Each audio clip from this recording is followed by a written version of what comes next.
Welcome back. और ख़वातीनो हज़रात, अब हमारे साथ डॉक्टर साहिबा मौजूद हैं। डॉक्टर सीमा आफ्ताब हैं, पीडियाट्रिशियन हैं, असिस्टेंट प्रोफेसर हैं डाउ यूनिवर्सिटी ऑफ हेल्थ साइंसेस में। अस्सलाम वालेकुम। कैसी हैं आप डॉक्टर सीमा? अल्हम्दुलिल्लाह, आप कैसी ठीक ठाक हैं? अच्छा, मैं अगर इनको देख के ज़्यादा मुस्कुराऊँ ना तो आप लोग उसके लिए मैं बैकग्राउंड बता देती हूँ, क्योंकि डॉक्टर सीमा मेरी क्लास फेलो हैं। हम क्लास 2 से साथ थे गालिबन, स्कूल में 1 या 2 से हम साथ थे, तो बड़ा टाइम साथ रहे हैं और स्कूल वाली चीज़ें और बातें ज़ाहिर है एक दूसरे को देख के बड़ी याद भी आ जाती हैं। और क्योंकि स्कूल में आप इतने इनफॉर्मल होते हैं एक दूसरे के साथ, तो फॉर्मल डिस्कशन करते हुए आपको बड़ी मुस्कुराहट भी आती है बिल्कुल, है ना। और हम लोग, हमारा एक ग्रुप था, आज मौका मिला है तो आप लोगों को बता देती हूँ कि हम 5 लोग थे। मैं अभी किसी और को भी बता रही थी, और हम 5 first, second, third, fourth, fifth आते थे। तो ये 5 लोग ही शुरू की 5 पोजीशंस लेते थे। और इत्तेफाक ऐसा था कि आपस में राइवलरी नहीं थी। हाँ, राइवलरी नहीं थी, दोस्ती भी थी बहुत, दोस्ती भी थी बहुत, और जेलसी नहीं थी। जेलसी नहीं। हाँ, कोशिश करते थे कि हाँ मैं अब आगे आ जाऊं। अच्छा, खैर, और उस वक्त से कुछ बच्चे होते हैं ना जो बचपन से कहते हैं कि मुझे डॉक्टर बनना है, तो she was one of them जो बचपन से कहती थी मुझे डॉक्टर बनना है, आज अल्हम्दुलिल्लाह। सो डॉक्टर सीमा, हम इस वक्त ज़ाहिर है बच्चों की बात कर रहे हैं जिसमें नौमौलूद बच्चे और टॉडलर्स वगैरह आजकल ज़्यादा उनके माँ बाप परेशान हैं क्योंकि डायरिया बहुत ज़्यादा हो रहा है। सो क्या ये कुछ फिज़ा में है, कोई वायरल है, क्या है? फिजा में तो नहीं है, लेकिन सीजन है ना। एक तो देखें समर्स, ऊपर से वेकेशंस बच्चों की, और गर्मी, और अब बरसात, और रही सही कसर ईद उल अज़हा, ये सारी चीज़ों का जो कॉम्बो है ये फेवर करता है सारे डायरियल इलनेसेस को। और अभी तो खैर वी हैव ओवरकम, लेकिन अब रीसेंट पास्ट में हमारा एक एपिडेमिक हो गया था कॉलरा का, जिसको हम हैजा भी कहते हैं ना। तो अभी अल्हम्दुलिल्लाह गवर्नमेंट के एफर्ट से और अवेयरनेस से काफी बेहतरी आई है। पिछली ईद पे था, बिल्कुल बहुत ज्यादा केसेस थे उसके। तो वो कोई नई बीमारी नहीं है, हाँ, बट हर थोड़े टाइम के बाद इसका एपिडेमिक हो रहा होता है, और वो ये सारी चीजें जो साथ में जमा हो गई हैं, तो वो एकदम से बहुत सारे केसेस। अच्छा, छोटे बच्चों के लिए क्या चीज ऐसी होती है जो उनको फौरन इम्पैक्ट करती है और उनको डायरिया हो जाता है? मुझे ये लगता है कि पानी, वाटर सोर्स आपका, और आप जो फूड लेते हैं, बस ये 2 चीज़ों पे अगर हम कंट्रोल कर लें तो 50 to 60% डायरियल इलनेसेस को हम कंट्रोल कर सकते हैं। अच्छा, पानी तो देखें, जो जाहिर है टैप वाटर तो माँ बाप नहीं देते, अपनी तरफ से कोशिश करते हैं, बॉयल करते होंगे या देते होंगे, आपके पास जो पेशेंट्स आते होंगे, हो सकता है मेरा वो एक्सपीरियंस ना हो। तो पानी में कहाँ कहाँ गलती होती है ये भी बता दें। और खाने में तो मुझे लगता है कि हर चीज़ पका के और उस तरह देते हैं, तो क्या गलती करते हैं? देखिए, पानी में गलती ये होती है कि बहुत सारे लोग, अनलाइक कि जो आप कह रही हैं कि नहीं देते, तो अभी भी बहुत सारे लोग टैप वाटर यूज़ करते हैं, नल का पानी देते हैं। बिल्कुल नल का पानी देते हैं। तो ये आपके लिए शॉकिंग है, हम तो देख रहे होते हैं ना। तो अभी भी हमारे बहुत सारे लोगों में ये अवेयरनेस नहीं है कि जो हमारे यहाँ जो टैप वाटर है वो फिट टू ड्रिंक नहीं है। अगर हम वो वाटर सोर्स जाके देखें किधर से आ रहा है, तो मेरा ख्याल में एक दफ़ा सबको विजिट कर लेनी चाहिए वो जगह, ताकि आपको अंदाज़ा हो जाए कि आप कौन सा पानी हमारे घर में आ रहा है। इवन जो बहुत छोटे बच्चे होते हैं जिनको गॉगल्स करने नहीं आते, उनके लिए तो हम रिकमेंड ये करते हैं कि भाई जो आपका ड्रिंकिंग वाटर है, आप उन्हीं से जब उनको ब्रश करवा रहे हैं तो वही वाटर यूज़ करें, क्योंकि छोटे बच्चे थोड़ा सा पानी मुँह में लेके अंदर भी ले लेते हैं। तो ड्रिंकिंग वाटर टैप वाटर नहीं है, अनफॉर्चुनेटली। अच्छा, टैप वाटर जाहिर है हर कोई मिनरल वाटर अफोर्ड नहीं कर सकता, तो जो टैप वाटर या नल का पानी आ रहा है उसको पीने के लायक कैसे बनाएं? बेहतर ये है कि उसको बॉईल कर लें। मतलब मगर बॉइलिंग भी सिर्फ ऐसा नहीं कि आपने गर्म कर लिया, उसको प्रॉपर जो हमें बबल्स दिख रहे होते हैं ना, वो बबल्स हमें दिखने चाहिए, और एटलीस्ट 5 मिनट्स तक के लिए उसको बॉईल होते रहना चाहिए। फिर हम ये कहते हैं 100% तो नहीं, बट कदरे बेहतर हो जाता है बॉइलिंग से, क्योंकि बहुत सारे, बिल्कुल जाहिर है अब इतनी इन्फ्लेशन है कि हर कोई तो नहीं मिनरल वाटर अफोर्ड कर सकता ना। तो और दूसरा, मिनरल वाटर भी अगर आप ले रहे हैं तो आप कौन सा मिनरल वाटर ले रहे हैं, आपको ये देखना पड़ेगा कि जो आपकी कंपनी है वो रिलायबल है कि नहीं है। क्योंकि अब हम ये देख रहे हैं कि हर दूसरी गली में एक शॉप है जो कि मिनरल वाटर की शॉप है, और एक प्लांट कहीं ना कहीं लगा हुआ है। तो अगर आप अपने घर के पास में कहीं से ले रहे हैं, तो मैं ये कहती हूँ अपने पेशेंट्स को कि भाई आप एक दफ़ा चेक कर लीजिए कि उनका सोर्स क्या है, और वो एक्चुअली वही टैंकर वाटर तो आपको नहीं दे रहे जो आपके नलों में आ रहा है। कि वो अपने उनका जो फिल्टर प्लांट है मेंटेनेंस होनी चाहिए ना, अगर आपके अपने घर में फिल्टर है उसकी मेंटेनेंस होनी और चाहिए। फिर वो क्या फिल्टर कर रहा है क्या नहीं कर रहा, वो भी फिर एक बड़ी वो एक अलग ही questionable, डिबेट है ना। तो बेहतर ये है कि आप घर में जो भी वाटर आ रहा है अगर आप उसको बॉईल कर रहे हैं तो that can be considered safe. अच्छा डॉक्टर सीमा, ये जो एक एज होती है जिसमें अभी तक लोग यही कहते हैं, जैसे ही टीदिंग शुरू होती है या बच्चा 6 महीने का होता है रफली, तो सब कहना शुरू हो जाते हैं कि हाँ ये अब तो इसको डायरिया वगैरह होगा क्योंकि दांत निकल रहे हैं। सो लोग ये समझते हैं कि दांत निकलने से ही इसका ताल्लुक है, जबकि दांत निकलने के से जो एक्शन बच्चा करता है उससे इसका ताल्लुक है। तो वो प्लीज आप बताइए कि दांत निकल रहे हैं उससे डायरिया कैसे होगा। बिल्कुल, आपने खुद ही जवाब दे दिया कि दांत निकलने से कोई ताल्लुक नहीं है, उससे जो एक्शंस होते हैं बच्चे के वो एक्चुअली वो आप एक्सप्लेन करें ना कौन से ये एक्चुअली ये एक मिथ है कि जब बच्चा दांतों पे आएगा तो उसको लाजमी इमोशंस होंगे।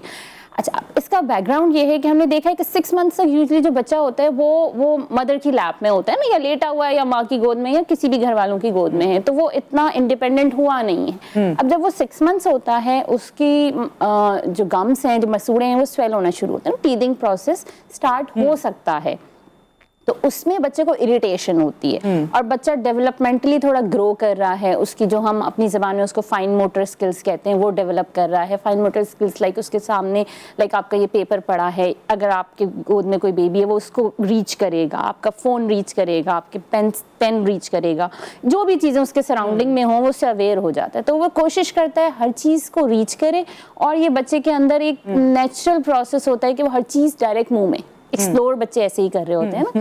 तो अब वो जब हर चीज़ मुंह में जाती है तो ऑब्वियसली हमें पता है कि हम जिस इन्वायरमेंट में रहते हैं वो इतना स्टेराइल इन्वायरमेंट नहीं है। आप कितना भी अपने घर में झाड़ू पोछा कर लें, डस्ट और 50 और चीज़ें हैं कि वो जर्म्स हैं, हम इतना अच्छा हमारा इन्वायरमेंट नहीं है। तो बच्चों की क्योंकि इम्यूनिटी इतनी अच्छी नहीं होती है तो वो हर चीज़ मुँह में जाती है और फिर वो इन्फेक्शंस जाते हैं, जर्म्स जाते हैं, ये डायरिया कराते हैं। फिर थोड़े और बड़े बच्चों में हम आ जाएं, 8, 9, 10 मंथ्स के बेबीज में आ जाएं, वो क्रूज क्रॉल करना स्टार्ट करते हैं, वो फ्लोर पे ज़रा उनका एक्सेस ज़्यादा हो जाता है ना। तो अब वो क्रॉल कर रहे हैं, उनके हाथ गंदे हुए, या क्रॉल करते करते उन्हें कुछ चीज़ मिल गई, वो अच्छा वैक्यूम का काम करते हैं बच्चे ना, कि हर चीज़ सोफे के नीचे इधर उधर से हर चीज़ निकाल के तो वो अगेन मुंह में लेंगे। तो ये सारे रीजंस हैं कि जिसकी वजह से जर्म्स जाते हैं और बच्चों को डायरिया होता है, जिसको शुरू से हम ये रिलेट करते हैं कि जब दांत निकलेंगे तो फिर डायरिया होगा। एक्चुअली दांतों का इससे कोई ताल्लुक नहीं है। तो मैं तो सुबह शाम अपने पेशेंट्स को यही समझा के थक जाती हूँ कि आप थोड़ी सी हाइजीन अच्छी करें। अब हम कर क्या सकते हैं इसमें, बच्चे के एक्सेस में वो चीज़ें ना रखें। लाइक आपकी कीज हैं, आप बाहर से आए हैं तो आप उसको हैंग कर दें, हैंड वॉश करा लें। जो क्रॉल करने वाले बच्चे हैं दिन में 4-5 दफ़ा आदत डालें कि उनका अच्छे से सोप से हैंड वॉश कराना है आपको, और उसकी सराउंडिंग्स में आप ऐसी चीज़ें दें ही ना। बाकी टीदर लोग मैं देखती हूँ कि टीदर जब देना शुरू करते हैं आप तो चाहते हैं कि उसका मसला हल हो जाए, लेकिन वो टीदर 10 जगह फेंकता है, फिर वहां से उठाता है, फिर मुंह में डालता है, कभी कोई उसे हाथ लगाता है, कभी कोई, तो वो तो वैसे ही कंटेमिनेट हो जाता है, वो फिर वही चीज दोबारा मुंह में। तो ये सब चीजें जो है, जहाँ बच्चे फीडर्स पीते हैं उनके साथ भी ये प्रॉब्लम होता है, वाले बच्चों के साथ भी ये बॉटल को जाहिर है आपने सही तरह से स्टेरिलाइज करना होता है, उसको साफ करना होता है और चीजें होती हैं। तो इसको अभी तक हम लोग शायद बहुत ईजी लेते हैं। अच्छा, यूजुअली मैंने देखा है कि छोटे बच्चों में पता नहीं क्या बात है, सिवियर हालत ना रात में खराब होती है। वॉमिट्स रात में शुरू होती हैं, मोशन रात में शुरू होते हैं। मतलब आप जब सोने जा रहे हैं या सो रहे हैं तो अचानक आपको पता चल रहा है कि ये अचानक से शुरू हो गया। हर किसी के लिए पॉसिबल नहीं है कि रात को डॉक्टर के पास लेके भागे, और ना हर जगह डॉक्टर्स अवेलेबल होते हैं। फर्स्ट एड क्या करनी चाहिए टिल द टाइम कि सुबह हो सके और डॉक्टर के पास जा सके? इन द मीन टाइम आप कॉल कर सकते हैं, जरूरी नहीं है कि आप डायरिया का सवाल करें। आप कोई और भी सवाल है, कोई और बच्चों के हवाले से पूछना चाहते हैं, राय लेना चाहते हैं, तो डॉक्टर साहिबा से सवाल कर सकते हैं। एक कॉलर है, फिर मेरे भी सवाल का आप जवाब दीजिएगा। अस्सलाम वालेकुम। वालेकुम सलाम। नुसरत, कैसी हैं आप? जी मैं ठीक ठाक हूँ। या साहब आप बताइए। अल्हम्दुलिल्लाह, आपके डॉक्टर साहब को सलाम हो। नुसरत, पहले थोड़ा सा मैं आपका टाइम लूंगा क्योंकि मैंने आपसे पहले भी इस प्रोग्राम में कहा था, एक मेरी रिक्वेस्ट है, क्योंकि हम नॉर्थ में हमारा आना जाना है, वो एक 5 स्टार के ब्रिज के करीब जो हम ऊपर से सफियसन की तरफ से आते हैं, एक हॉलो के पास एक नीचे से जो रास्ता जाता है जो बहुत ही नैरो हो गया, बहुत तकलीफ हो रही है लोगों को, वहाँ एक्सीडेंट्स भी हो रहे हैं। वो जरा आप थोड़ा सा इसको टेकअप करिएगा क्योंकि वहाँ बड़ा मसाइल है। अगर ये हल हो जाए तो आपको शायद 5 स्टार से सखी हसन की तरफ जब जाते हैं वहाँ हो रहा है। नहीं, जब हम सखी हसन से 5 स्टार की तरफ आते हैं, एक तो ब्रिज को रास्ता चढ़ रहा है, एक तरफ हॉलो से नीचे तैमूरिया लाइब्रेरी लाइब्रेरी की तरफ जा रहे हैं, हाँ, वो हाँ, रास्ता इतना नैरो कर दिया इन्होंने, क्योंकि वो वहाँ टूटा हुआ भी रोड था ना, ये टूटा हुआ जरा सा इसको अगर एक्सटेंड करते हैं ना, रोड को थोड़ा सा पैचिंग करते हैं, तो बहुत लोगों को सहूलत हो जाएगी और बड़ी तकलीफ से लोग बच जाएंगे। जरूर कोशिश करेंगे यार थैंक यू सो मच। अच्छा, दूसरे सवाल डॉक्टर साहब से मेरा है। डॉक्टर साहब, आजकल जाहिर है बकरे और सारे चक्कर चल रहा है बच्चों का, तो बच्चे बहुत ज्यादा उसको टच कर रहे होते हैं, मट्टी में भी जा रहे होते हैं और बड़े उससे इफेक्ट होते हैं, एलर्जी भी हो जाती है। तो हमें क्या एहतियात करनी चाहिए बच्चों के साथ, जो बच्चे जो मवेशियों को हाथ लगाते हैं, और जाहिर हाँ, वो तो जाहिर उनका काम यही होता है। तो एक तो ये कि उनकी हाइजीन के लिए क्या करना चाहिए, फिर उनको किस डिटर्जेंट से उनको धुलाना चाहिए, किस नहलाना किस डिटर्जेंट से चाहिए, ये मेरा सवाल है। ये जानवरों को या बच्चों को?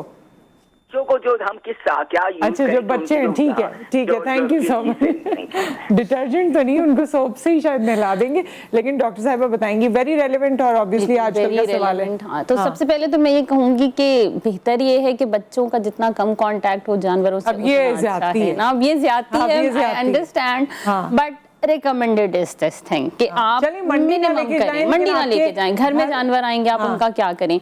अब उनमें एक तो वही चीज कि आपने पूछ लिया कि नहलाना किसको है, बच्चों को या जानवरों को। तो जब अब मंडी से जानवर आते हैं तो वो कभी कभी बहुत गंदे होते हैं ना, डर्ट और बहुत सारी चीजें होती हैं, तो बहुत सारे लोग आपने देखा होगा घरों में बाकायदा उनके वॉशेस जानवरों के को बात देने का इंतजाम करते हैं। अब उसका एक रीजन ये है कि जानवरों में कभी कभी ना कुछ छोटी छोटी फ्लीज होती हैं, तो हम बाकी सब कुछ छोड़ के लंपी में चले गए, but there are other diseases as well, Congo और बहुत सारी चीजें जिसको हम कवर किया था जी, जिसको हम भूल गए ना। वो एक वेव आती है कि हम एक डिजीज हाईलाइट हो जाता है तो बाकी डिजीजेस रहती हैं। ऑल्दो अल्हम्दुलिल्लाह काफी टाइम से कोंगो केस रिपोर्ट नहीं हुआ, but there is always a chance. और सिर्फ वही नहीं, बाकी और भी छोटे छोटे से इनमें फ्लीज होते हैं जो कोई बच्चों को एलर्जिक डिसऑर्डर्स करा सकते हैं। तो एक तो वही ये बात कि जो भी आपके जानवर हैं जहाँ पे भी आपने रखे हैं उनकी सफाई का ख्याल रखें, कि जो अगर उनकी जो गंदगी है उसको टाइमली आप क्लीन करें, आप मिनिमाइज कर सकते हैं ना इससे इन्फेक्शन। दूसरी चीज़ ये कि अब जितने छोटे बच्चे हैं उनको रिकमेंडेड ये है कि बहुत सारे हमारे यहाँ एलर्जी बहुत प्रेवलेंट है ना, एलर्जिक डिसऑर्डर्स बहुत प्रेवलेंट है, और जब भी ये वाला सीजन आता है वो फ्लेयर अप हो जाती है, बढ़ जाती है। तो अगर कोई ऐसे बच्चे हैं जो एलर्जिक हैं, जिनमें टेंडेंसी है, फैमिली हिस्ट्री है एलर्जी की, तो वो कोशिश करें कि मास्क यूज़ करें, कि एटलीस्ट कि एटलीस्ट आपके नीजल पैसेज से ना जाए। और न्यू नॉर्मल है मास्क तो अब, हाँ इट्स न्यू नॉर्मल ना, तो अभी तो अब बच्चों को भी, छोटे छोटे बच्चों को भी आदत हो गई है मास्क यूज करने की। तो एक चीज तो ये हो गई, आप मास्क यूज करें। दूसरा, अगर ठीक है आप बिल्कुल ख़त्म नहीं कर सकते कांटेक्ट, तो उसको मिनिमाइज करें। अब छोटे बच्चों को मैंने देखा है वो क्या करते हैं, बस हर 2 मिनट बाद उन्हें जानवर के पास जाना होता है, उसको छू के आना होता है। तो अब कितनी दफ़ा आप हैंड वॉश करेंगे? सैनिटाइज कर सकते हैं, उसमें कोई फायदा होगा? बच्चों की जो हर दफ़ा सैनिटाइज, हम थोड़ा कोविड के बाद ज़रा ज़्यादा सैनिटाइज पे आ गए हैं, बट अगर आप नॉर्मल किसी भी सोप से अच्छे से हैंड वॉश कर लें, किसी ज़रूरी नहीं है वो एंटीबैक्टीरियल हो या किसी खास ब्रांड का हो, एनी सोप अवेलेबल, आप उसे अच्छे से हैंड वॉश करें, और स्पेशली खाना खाने से पहले। ठीक है। और मैंने ये भी सुना है कि डॉक्टर सीमा, अगर हम विटामिन सी का इंटेक बच्चों में ज़्यादा रखें या बेहतर रखें तो वो एलर्जीज से फाइट कर सकते हैं।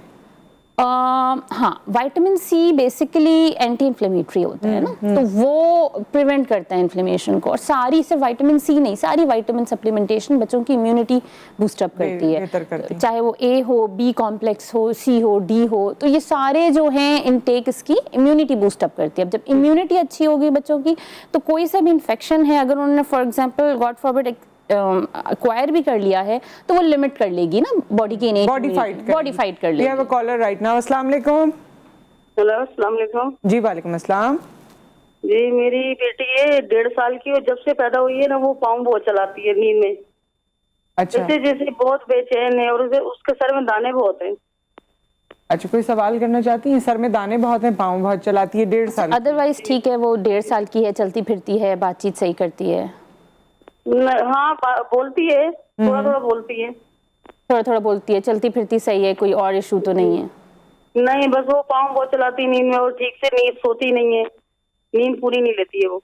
अच्छा, नींद पूरी नहीं लेती है, ठीक है। मल्टीपल रीजंस हो सकते हैं, ऑन एयर बताते हैं आपको। Thank you so much Parveen ji. Multiple reasons हो सकते हैं। अब इसके लिए बेहतर ये है कि एक प्रॉपर असेसमेंट हो जाए ना पेशेंट के। अब दाने जो हैं तो वो यूजुअली आजकल गर्मी दाने बहुत चल रहे हैं ना, गर्मी इतनी है, लाइटें इतनी जा रही हैं, फिर वही चीज़ बच्चे जानवरों के पास ज़्यादा जा रहे हैं, तो वो देख के फिर असेसमेंट हाँ बता सकते हैं ना कि कुछ करना है या नहीं करना। यूजली जो प्रिकली हीट दाने होते हैं वो उनके लिए आपको कुछ नहीं करना होता, हाइजीन अच्छी रखनी होती है, बहुत कम से वो सुपर इम्पोज इन्फेक्शन होते हैं, वरना नॉर्मली आपको कुछ नहीं करना होता, वो टाइम के साथ साथ खुद ही सही हो जाते हैं। अच्छा, अब ये जो बच्ची पैर रात में बहुत चलाती है, अब इसके लिए हमें बहुत सारी चीज़ें हैं जो हमें देखनी पड़ेंगी ना, कि आया कि बच्ची भूखी तो नहीं सोती रात में, 1.5 साल की है ना, 1.5 साल के बच्चे को फुल मील चाहिए होता है ना सोने से पहले। अब अगर वो सिर्फ फीडर लेके या दूध पी के सोई है तो ऑब्वियसली वो 2-3 घंटों के बाद बेचैन हो जाएगी, रेस्टलेस हो जाएगी, जैसे हमारा एक न्यू बॉर्न या 3-4 मंथ्स का बेबी होता है। तो एक प्रॉपर मील उसका होना चाहिए। दूसरा, कभी कभी कॉन्स्टिपेशन प्रॉब्लम होते हैं बच्चों में, एब्डोमिनल पेन के प्रॉब्लम्स होते हैं बच्चों में, तो ये हमें देखना पड़ेगा कि वो तो नहीं है। तीसरी बहुत कॉमन चीज़, क्योंकि 1.5 साल की बच्ची है, वही वाली चीज़ कि अभी उसने चलना फिरना शुरू कर दिया, एक्सप्लोर करना शुरू कर दिया है, तो वर्म्स जो पेट के कीड़े होते हैं वो एक इम्पॉर्टेंट कॉज हो सकते हैं। तो अभी इस तरह से तो मैं ये तो नहीं बता सकती कि क्या दवा देनी चाहिए अनटिल अनलेस, और इतने छोटे बच्चों को बगैर देखे रिकमेंडेड भी नहीं है ना कि आप ये बता दें कि भाई फला दवा दे दीजिए और बच्चा सही हो जाएगा। लेकिन देख के आपको ये पता चल जाता है कि इसको पेट के कीड़ों का प्रॉब्लम है। हाँ, देखिए एक तो चीज़ कि पेट के कीड़ों का जो प्रॉब्लम होता है ना, फिर हम हिस्ट्री बेसिस पे मदर से पूछ के बहुत सारी चीज़ों से असेस कर लेते हैं। लाइक अगर बच्चा है, उसको बहुत आदत है मुंह में हर चीज़ डालने की ना, पेंसिल मुंह में डालता है, नील्स चबाता है, बहुत सारे बच्चे मिट्टी चाटते हैं, पेंट उतार के ले लेते हैं, ये वाली चीज़ें ऐसी हैं जो एक क्लू होती हैं कि ठीक है देयर कैन बी वर्म्स। और वैसे भी WHO रिकमेंड करता है कि एवरी 6 मंथ हर बच्चे को डीवॉर्म हमें करना चाहिए आफ्टर द एज ऑफ, वो WHO तो कहता है 2 years, बट हमारे सेटअप में क्योंकि बच्चे 1 साल पे ही सब कुछ करना शुरू हो जाते हैं, तो हम देख के कि अगर कोई और कोमॉर्बिड नहीं है, कोई और कॉन्ट्रा इंडिकेशन नहीं है मेडिसिन की, तो हम दे सकते हैं पेट के कीड़ों की दवा। तो बेहतर ये है कि किसी भी करीब में कंसल्ट करके एक दफ़ा प्रॉपर असेसमेंट करवा के फिर मेडिसिन। हाँ, लेकिन कोई ना कोई परेशानी है जिसकी वजह से वो सुकून से नहीं सो पाती, कुछ ना कुछ प्रॉब्लम है बेबी को, तो आपको उसको दिखाना जरूरी है। ये बात है कि अच्छा, घर में ये जो टोटके हम कर देते हैं, बहुत सारे टोटकों से कितना फायदा होता है? नज़ले जुकाम के टोटके, मोशन हो रहे हैं तो उसके, और आपने फर्स्ट एड भी बतानी है कि खुदा ना खास्ता, क्योंकि मैंने भी देखा है, बहुत मेरे साथ भी हुआ है कि रात को सोते सोते अचानक से वो तबीयत खराब हो गई और डायरिया हो गया है, वो उस वक्त बड़ा मुश्किल हो जाता है। तो फर्स्ट एड क्या करें माँ बाप पहले? अच्छा देखिए, फर्स्ट एड के लिए ये है कि कुछ छोटे बच्चों के पेरेंट्स के पास कुछ बेसिक मेडिसिन हैं। अच्छा, ये जो बेसिक मेडिसिन हैं उन बच्चों के लिए हैं जिनको कोई और प्रॉब्लम नहीं है ना, कोई कोमॉर्बिड्स नहीं है। लाइक कुछ कंडीशंस ऐसी होती हैं जिनमें सर्टेन दवाइयाँ मना होती हैं, खैर वो एक्सेप्शनल केसेस हैं, मगर जो छोटे बच्चों के पेरेंट्स हैं कुछ मेडिसिन उनके पास होनी चाहिए, जिसमें एक फीवर मेडिसिन होती है, पैरासीटामोल, वेरी कॉमनली यूज सबके पास होती है, वो होनी चाहिए। कि अब ऑब्वियसली रात के 1 बजे 2 बजे फीवर अगर आ रहा है बेबी को, तो वो आप उस वक्त कहाँ भागेंगे? तो एटलीस्ट आपके पास फीवर की मेडिसिन होनी चाहिए, आपको उसका डोज पता होना चाहिए ना, क्योंकि बच्चों में हम हर दवा वेट के हिसाब से देते हैं, डोज अलग होती है, हमारी तरह नहीं कि हम में से किसी को भी फीवर हो 1 पैनाडोल या 2 पैनाडोल खा लें। तो बच्चों में न्यूबॉर्न के लिए अलग होगी, 6 माह के लिए अलग होगी, 2 साल के लिए अलग होगी। तो एक तो पैरासीटामोल बहुत डिफरेंट ब्रांड्स के नाम से अवेलेबल है, वो आपके पास होना चाहिए अनटिल अनलेस कोई स्पेसिफिक कंडीशन ना हो कि जिसमें पैरासीटामोल कॉन्ट्राइंडिकेटेड ना हो। दूसरी चीज़, common anti allergies usually multiple visits हो रहे होते हैं तो पेरेंट्स के पास होनी चाहिए। अच्छा, डायरिया एक ऐसी चीज़ है जिसके लिए जो एंटीबायोटिक का रोल तो बाद में आता है, पहले जो रोल होता है वो हाइड्रेशन का होता है। ठीक है, कि बच्चे को डायरिया अगर हो रहा है, लूज मोशंस हो रहे हैं, और आप अगर अभी समझते हैं कि आपको टाइम है डॉक्टर के पास जाने में, या मल्टीपल टाइम्स ऐसा होता है फादर अवेलेबल नहीं है, कोई और अवेलेबल नहीं है जो लेके जाए ना, हमारे यहाँ तो डिपेंडेंट भी ज़्यादा होते हैं लोग, तो एटलीस्ट आपके पास ORS होना चाहिए, जिसको वो पुराने ज़माने में हम चीनी नमक का पानी बनाते थे, वो अब रिकमेंडेड नहीं है, तो अब कमर्शियली अवेलेबल हर मेडिकल स्टोर पे छोटे बच्चों का अलग होता है, वो आप उनको तो लो ऑस्मोलर ORS WHO रिकमेंड करता है, वो आपके पास होना चाहिए, ताकि इन केस अगर अल्लाह ना करे बच्चे को डायरिया हो रहा है तो वो आप एटलीस्ट उसको हाइड्रेट करना स्टार्ट कर दें ना, कि इन द मीन टाइम उसके अंदर पानी की कमी ना हो, नमकियात की कमी ना हो उसके अंदर। So with that, एक ब्रेक यहाँ आ गया, ब्रेक के बाद हम हाजिर होते हैं, और आपके कोई भी सवाल हैं बच्चे के हवाले से, कोई भी बात करना चाहते हैं, मोर देन वेलकम, आप कॉल कर सकते हैं आफ्टर द ब्रेक।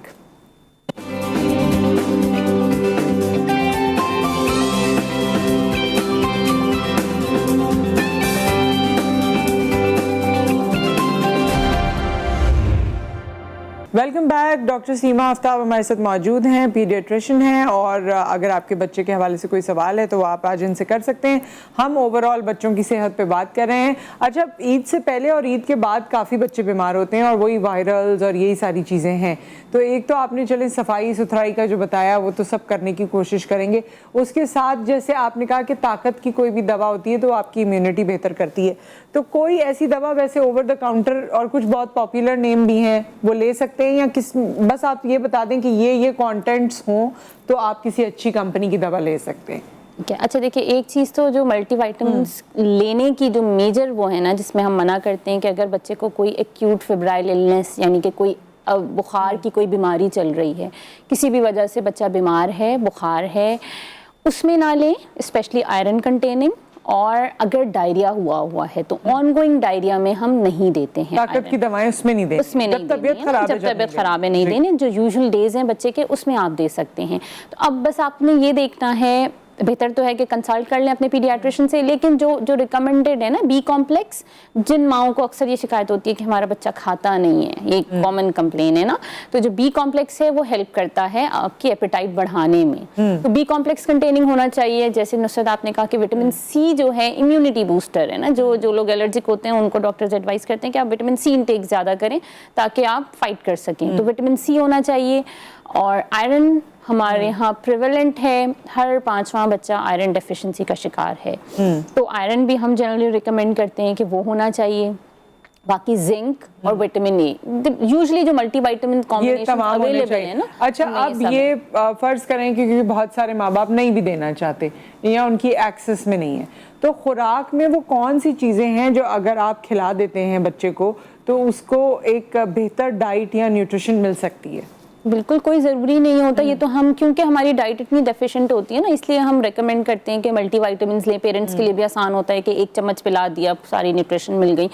यही सारे न्यूट्रिएंट्स हमें नेचर में अल्लाह ताला ने सारे दिए हुए हैं। तो विटामिन डी और कैल्शियम के लिए हम डेयरी इंटेक, दूध, दही, चीज़, ये विटामिन डी और कैल्शियम का रिच सोर्स है। इसके अलावा बच्चे यूजुअली लेते नहीं हैं, बट ग्रीन लीफी वेजिटेबल्स अगर ले रहे हैं तो उसमें हमें बहुत सारे विटामिन्स मिल जाते हैं। फ्रेश फ्रूट्स जो से भी मौसमी अवेलेबल हैं, तो वो सिट्रस में विटामिन सी होता है। और भी जो सारे फ्रूट्स हैं, जो जितनी भी नेचुरल ग़िज़ा आप ले सकते हैं, कहीं ना कहीं वेजिटेबल्स आप कह रही हैं। अच्छा, हमारे यहाँ तो सारा जोर बच्चों का टूटता है जो खाने पीने वाले हैं चिकन पे, और ना फ्रूट्स पे ना वेजिटेबल्स पे। ये बड़ा मसला है। और इवन जिस तरह डॉक्टर सीमा लोग कहते हैं कि बचपन से आपने बच्चे को आदत डाली हो, तो मुझे तो लगता है कि माँ बाप खा भी रहे हो और यूजुअली आदत बचपन में डाली भी हो, फिर भी विद पैसेज ऑफ टाइम कभी कभी वो छोड़ देते हैं। तो क्या करें ऐसे बच्चों के लिए, आप बताइएगा आफ्टर द कॉलर। अस्सलाम वालेकुम। अस्सलाम वालेकुम। वालेकुम सलाम। हाँ जी, कौन है हमारे साथ और क्या सवाल है? मैडम साहब, मैं बक्खर से शहबाज बात कर रहा हूँ जी। जी जी शहबाज साहब, बताइए क्या सवाल है आपका? हमारा ये मसला है कि जी 1 साल हो गया है, हमारी बच्ची दांत नहीं निकाल रही और मुसलसल ना हमने डॉक्टर से चेक करवाया और कमजोरी भी जान नहीं छोड़ रही कि हमारे बच्चे ना मोटे नहीं हो रहे। मोटे नहीं हो रहे? अच्छा, 1 साल की है वो? जी 1 साल की हो गई, अभी तक दांत भी नहीं निकाल। अच्छा, आपको उसका वजन पता है कितना है उसका वजन? वजन तकरीबन खून की कमी बहुत सारी आती है, उसके बाद तकरीबन वजन 4.5 किलो के करीब वजन है। आपने देखा है ये वजन खुद नहीं, या आपका अंदाजा है? जी मुझे ना बेगम साहब ने बताया, मैं तो जाते रहता हूँ दूर थोड़ा घर से, उसने बताया है, पता नहीं वो देखा है कि नहीं उसने। अच्छा, आपने कुछ पूछना है? हाँ, अदरवाइज बैठती है बच्ची? जी बैठती है, लेकिन चलने की भी उसमें इतनी ताकत नहीं है कि 1 साल का बच्चा तो थोड़ा बहुत ना कोई कदम वगैरह ले लेता है, लेकिन वो भी नहीं ले सकती। और खड़े भी बहुत मुश्किल से होती है, वो भी किसी चीज 4 पहिए वगैरह के आसरा लेकर ना बड़ी मुश्किल से खड़ी होती है। अच्छा, मोशन तो नहीं लगे रहते इसको अक्सर? मोशन भी है, मोशन भी लगे हुए हैं, मोशन का भी बड़ा इलाज करवाया है, टोटके दिए हैं, लेकिन कोई नसीब की बात है, मैं तो कोई समझ नहीं आ रहा। तो हम आपका प्रोग्राम देखते हैं और इस तरह ना बहुत पसंद आता है आपका प्रोग्राम। जी, शुक्रिया। इस तरह की मालूमात भी मिल जाती। जी शहबाज साहब, हम आपको ऑन एयर बता देते हैं डॉक्टर साहिबा ना कि क्या करना है। जी अच्छा, देखिए 1 साल पे अगर को वाकई वो 4.5 किलो वजन है तो ये तो डेंजरसली लो वेट है। इसको हम कहेंगे एक्सट्रीमली लो बर्थ हाँ, वेट। अगर 4.5 अगर है 4.5 एक्चुअली है तो वैसे मुझे इस पे डाउट है, क्योंकि ये बता रहे हैं कि 1 साल की है, पकड़ के खड़ी हो जाती है। हाँ। तो अगर पकड़ के खड़ी हो रही है तो होते हैं। मोस्ट लाइकली 4.5 की नहीं होगी, सही। 6-7 kgs की होगी। तो एक तो ये कि उसका वेट रीचेक करवाएं। दूसरा, अगर उसको मुसलसल बार बार डायरिया लग रहा है तो फिर हमें देखना पड़ेगा वही चीज़ कि कोई ऐसा क्रॉनिक इन्फेक्शन तो नहीं है जो मुसलसल उसकी आंतों में बैठा हुआ है जिसकी वजह से बार बार मोशन हो रहे हैं, या कभी कभी कुछ रेयर केसेस में कुछ एलर्जीज होती हैं ना कि जो बार बार रिकरेंट डायरियास करवा रही होती हैं, वो हमें असेस करना पड़ेगा। अब क्योंकि इस बच्ची को मुसलसल डायरिया हो रहा है तो जो भी खुराक वो ले रही है वो उसके आंतों में एब्जॉर्ब नहीं हो रही है, वो एज इट इज डायरिया क्या है, वो एज इट इज जो भी आपने दिया वो एज इट इज पॉटी के जरिए से निकल गया। तो आंतों को इतना टाइम ही नहीं मिला कि वो न्यूट्रिएंट्स को एब्जॉर्ब करें और ब्लड में पहुंचाएं और फिर उनको न्यूट्रिएंट्स मिले। तो पहली चीज़ तो हमें डायरिया को देखना है कि भाई क्या बीमारी है, क्यों है। उसके लिए चंद एक टेस्ट हम करते हैं, पॉटी टेस्ट होते हैं, कुछ ब्लड टेस्ट होते हैं, उसके बाद ही हम तशखीस कर सकते हैं और फिर इलाज बता सकते हैं कि क्या है। बाकी दांत नहीं निकालना, अगेन हो सकता है वो विटामिन डी डेफिशिएंट हो सकता है वो कैल्शियम डेफिशिएंट हो। अब माइलस्टोन कैसे अचीव होगा? यानी 1 साल का बच्चा जरूरी है कि उसने दांत निकाला हो, जरूरी है कि वो खड़ा होता हो? आपका मेडिकली क्या असेसमेंट है, क्या 1 साल के बच्चे को क्या करना चाहिए? अच्छा देखिए, एक चीज तो ये कि हर बच्चा एक नहीं होता ना, हाँ, बच्चे किताब पढ़ के नहीं होते। जरूरी different नहीं है मेरा बच्चा, हम दोनों के बच्चे अगर सेम एज के हैं तो जो आपका बेबी कर रहा है वो मेरा बेबी भी कर रहा हो। हमारे यहाँ मेडिकल में एक एज की लिमिट होती है। जैसे वॉकिंग के लिए अगर चलना है, कुछ बच्चे लोग कहते हैं 9 महीने पे चल गए, तो जिन माओं के बच्चे 9 महीने पे नहीं चलना शुरू होते उन बेचारों को तो घर वाले डिप्रेशन दे देते हैं। सही बात है कि वो लेके आते हैं कि डॉक्टर साहब मेरी नंद का या मेरी बहन का या फलाने ढमाके किसी का भी बच्चा वो तो चल रहा है 9 महीने से और मेरा बच्चा 13 महीने का हो गया, अभी तक चल नहीं रहा। तो हम उसको यही कहते हैं कि हमें कोई टेंशन नहीं है, एज फार एज वो अपने माइलस्टोन्स टाइमली अचीव कर रहा है। कितनी उम्र तक चलना 15 to 18 months। ठीक है। फॉर पीडियाट्रिशियन 90% बच्चे 15 माह पे चलना शुरू कर देते हैं। ठीक है। बट कुछ ऐसे होते हैं, जैसे अभी लास्ट कॉलर आपके थे कि लो वेट बेबी है, रिकरेंट इलनेसेस हैं, तो हो सकता है वो 18 मंथ्स तक हो। हमारे लिए हम पीडियाट्रिशियंस 18 माह तक वेट करते हैं बच्चों के ना चलने का। अगर वो पकड़ के क्रॉल कर रहा है, पकड़ के खड़ा हो रहा है और 13-14 महीने का है, अदरवाइज सही है, वेट वाइज सही है, न्यूट्रिशन सही है, तो हम उनको यही कहते हैं कि आप वेट करें, एक दिन आएगा कि वो चल लेगा। हाँ, 18 माह के बाद और दांत कब तक निकालना शुरू कर देना चाहिए? दांत भी अगेन 6 months के बाद at any time patient baby can.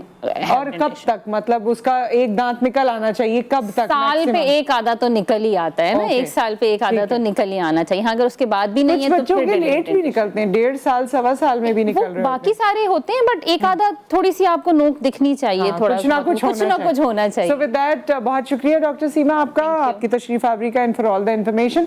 इंशाल्लाह फिर मुलाकात होगी। एक ब्रेक यहाँ पर आ गया। ब्रेक के बाद जब हम वापस आते हैं तो बहुत सारे और ईद उल अजहा से पहले तैयारियां और बातें और चीजें हैं जो आपको पूछनी है, मुझे भी पूछनी है। उसके लिए मेहमान कौन होंगे हम आपको बताएंगे ब्रेक के बाद।